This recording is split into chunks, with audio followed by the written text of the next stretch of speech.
Hello and welcome to my channel. My name is IJEOMA. So today I'll be taking on how I made this handkerchief gown I'm putting on with a turn-off sleeve. So if that's something you like to watch, let's get started. So I'll be working with this fabric and this is 3 yards. So the gown length I'm working with is 39 inches. So I've subtracted the half length, which is 16 inches. So the lower part of the gown is going to be 23 inches.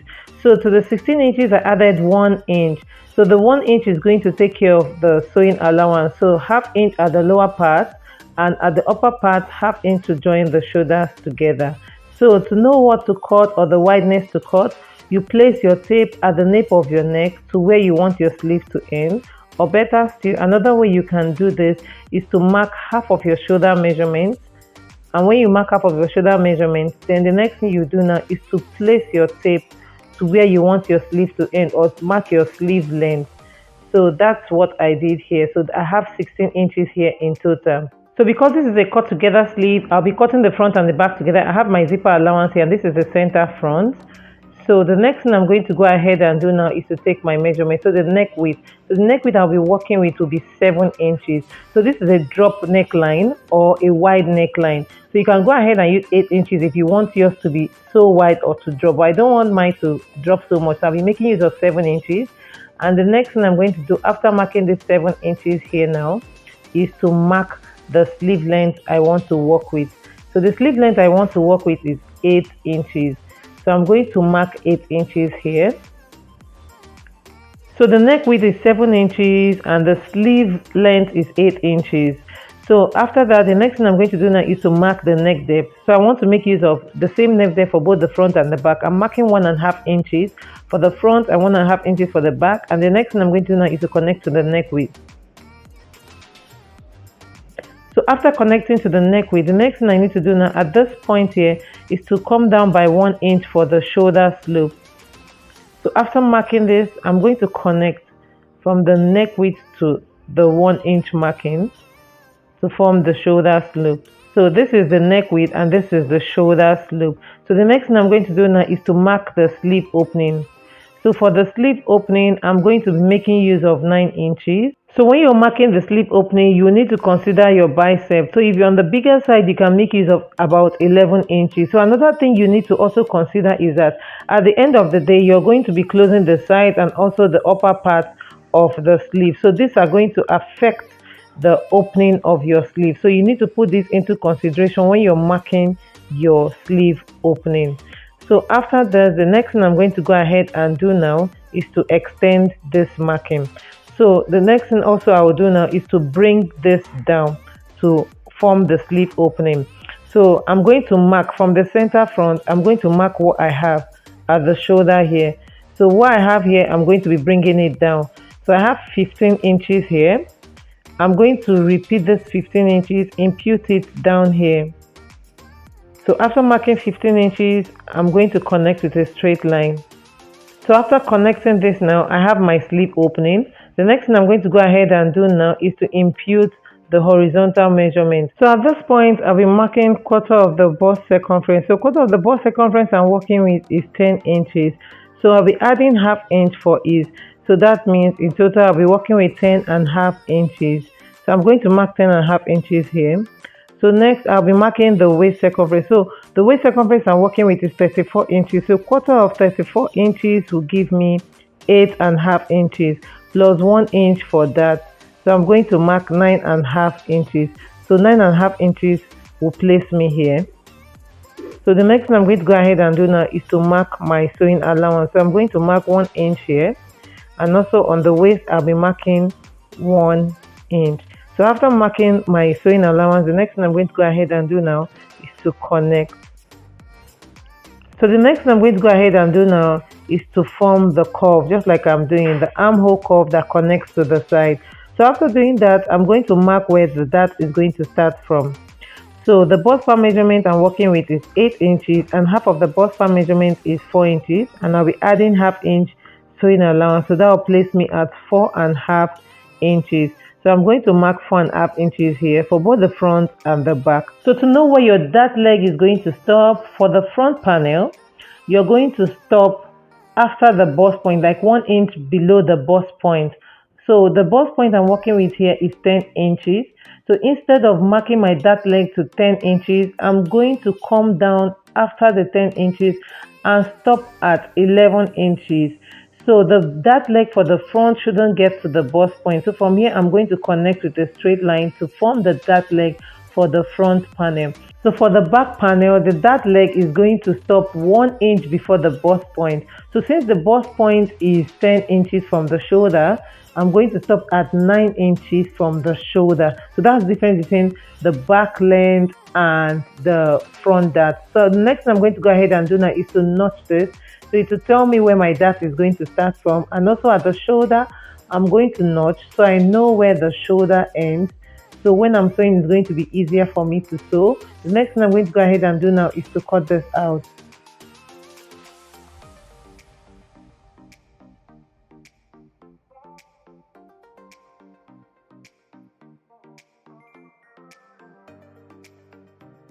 So after cutting, I went ahead to mark my dart on both the front panel and the back panel. Opening up the front panel, this is how it looks like. So these are the darts I marked out, and I'm going to go ahead and take it to the sewing machine and sew up the darts on both sides. And for the back, I'll be repeating the same process. I'll sew up the dart on this panel of the back, and I will also do the same thing on the other panel of the back. I'll sew up the dart and I'll show you how it looks like. So I've sewn the dart for both the front panel and the back panel. So the next thing I'm going to go ahead and do now is to neatly finish up the neckline. So for the neckline, I'm going to make use of my bias. So I'll use this bias strip to turn the neckline, so from the right side to the wrong side. So I'll repeat the same thing to the back panel also. So by the time I'm done doing it, I'm going to place them right sides facing each other. So I'm going to place the back panel this way on top of the front panel. So I'll close up here with half of an inch, the shoulder. I'll do the same thing to this other side. I'm going to place it right side facing the right side. And I'll also close up here with half of an inch. So this is what I have after turning the neckline with the bias and also closing up the shoulders. So this is the back. This is how the back looks like, and this is the front. So ideally, the next thing I should do is to close up the sides. But I wouldn't be closing up the sides yet because this is a turn-up blouse. So I need to open it up this way so that I can work on the sleeve first. So I'll be working on the sleeve to attach the turn-up here before I close up the sides. So to achieve the turn-up sleeve, we're going to be cutting the strap to serve as the turn-up. So you're going to measure what you have here. So whatever you have here is the length you're going to be cutting out. Then you can cut it out by 4 inches or 5 inches. So I have this strap which I've already cut out. So this is by 5 inches width. So if I open it up, this is 5 inches. And if I fold it into two, this is 2.5 inches. And the length should be what you have here. You can as well make it excess to be on the safe side. So I have a little above what I have here. So by the time I'm done sewing, I'll cut it out. So the next thing to do now is to place this on the wrong side. So from the wrong side of the fabric, I'll be sewing this. So the right side of the strap to the wrong side of the sleeve. So I'm going to sew this with about half of an inch. So I've already gone ahead to do that on this other part of the sleeve. So I went ahead to sew it from the wrong side. So I had to sew the right side of the strap to the wrong side of the sleeve. After sewing, this is how it looks like. I've gone ahead to notch this. So the seam allowance is notched already. So you can go ahead and iron this first. Then the next thing to do now is to flip it this way. So I'm going to flip it this way. But in order for it to lay properly, I'm going to go ahead and use my iron to iron it so that it lays flat and nice. Then I will finish up this other sleeve. So this is how our sleeve is looking after attaching the turn-up to the sleeve. So remember earlier, I mentioned that to cut out the length of what you need for the turn-up, you measure what you have on the sleeve. And I also said that mine is a bit above what I have or what I needed for the sleeve. So now the advantage of that is so that you don't have a shortage after sewing and flipping the turn-up. So I intentionally went ahead to reduce mine to be the same exact length with the sleeve round. So after doing that, this is what I have. So I don't know if this is visible, but I have a shortage here. So I actually have a shortage here, which is what I was trying to avoid. So it's best to add 2 to 3 inches to the actual length of the sleeve. So by that, after sewing and you flip and you iron, you can then trim out. When you've gotten to this stage, you can easily trim this out. So because I know I have a 1 inch seam allowance, so I'll be using the 1 inch to maneuver here and close this up. So the next thing I'll be doing now is to close up the sides with my sewing allowance. So after closing up the sides, this is how it looks like. I'm going to set this aside and move over to the lower part. So for the lower part of the skirt, we'll be doing some calculations. Now we need to know two things, which is the length of the skirt we're working with and also the waist circumference. So the length of the skirt I'm working with is 24 inches. So that's 23 inches plus my 1 inch sewing allowance. That's 24 inches. And the waist circumference I'm working with is 34 inches.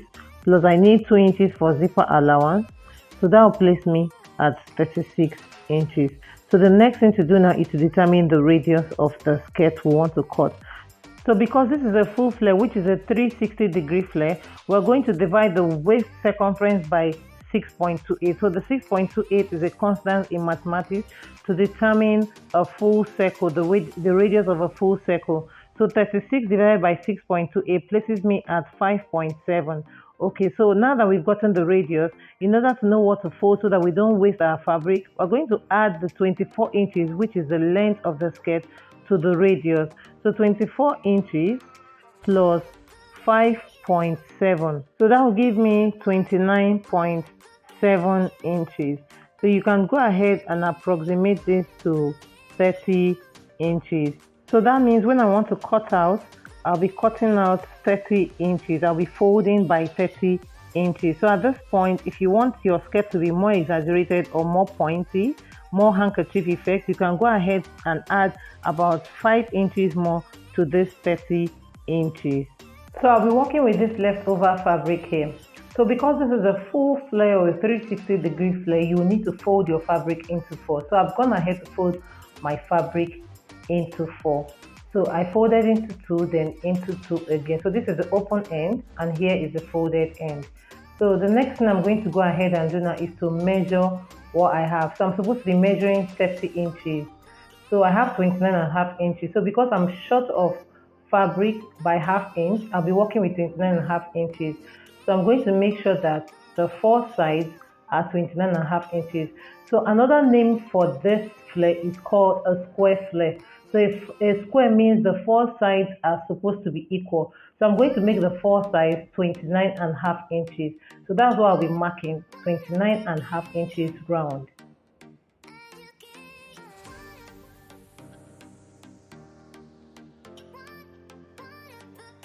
So after marking, my 4 sides are 29.5 inches each. So the next thing I'm going to go ahead and do at this point is to mark the waist radius. So the waist radius I calculated was 5.7 inches. So I'll be marking it round. So after marking it round, I'm going to go ahead with the chalk to make it visible.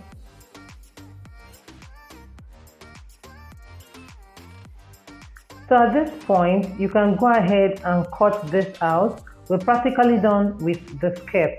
So this is how to achieve your square flare. The 4 sides need to be equal.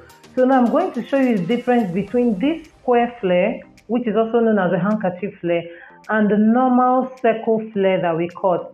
So you know we worked with 29.5 inches. So I'm going to mark 29.5 inches round.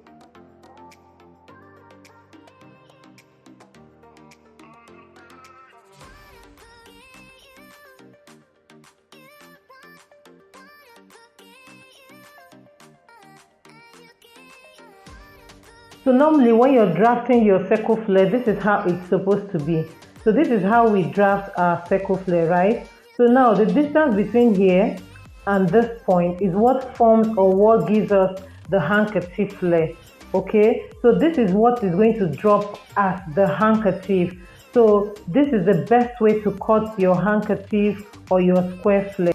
So now I'm going to go ahead to measure the extension. That is the distance between the circle flare and the square flare. So we know what we have. So I have 12 inches here.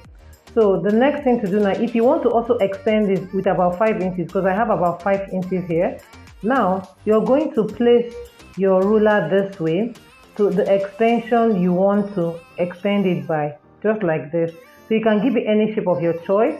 You come this way too and also extend it. Okay, so after doing that, you go ahead and cut it out. But for me, I'll be working with what I have, the original line I made. I'm not going to extend it. So now I'm going to go ahead, before I cut this out, I'll go ahead at the waistline. I'm going to add ½ inch for sewing allowance.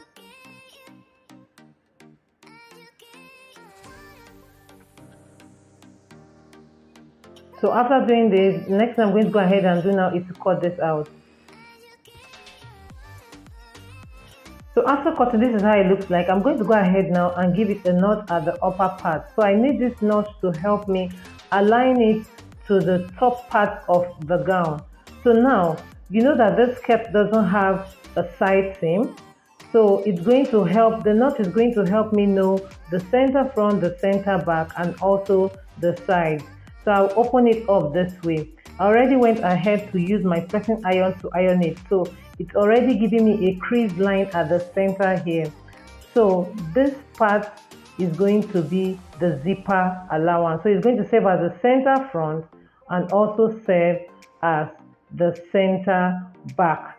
So why this side are going to fall as the side on the gown, and this side too will also form as the side of the gown. So I'm going to go ahead now and split this open. So this is going to be our center back. This is where the zipper is going to come through. So after opening up, the next thing to go ahead and do now is to attach the upper part, which is the half length, to the lower part. So I'll be doing this with my sewing allowance and I'll show you how it looks like. So this is the final look of the gown. I also went ahead to attach the zipper at the back. So this is how it looks like. So the next thing I went ahead to do also is at the shoulder seam, I went ahead to stitch the turn-up sleeve. I went ahead to stitch it to keep it in place so that it doesn't flip or open up.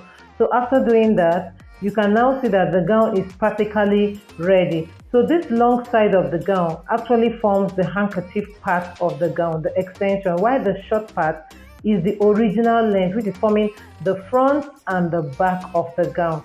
So guys, we've come to the end of this video. Thank you so much for watching.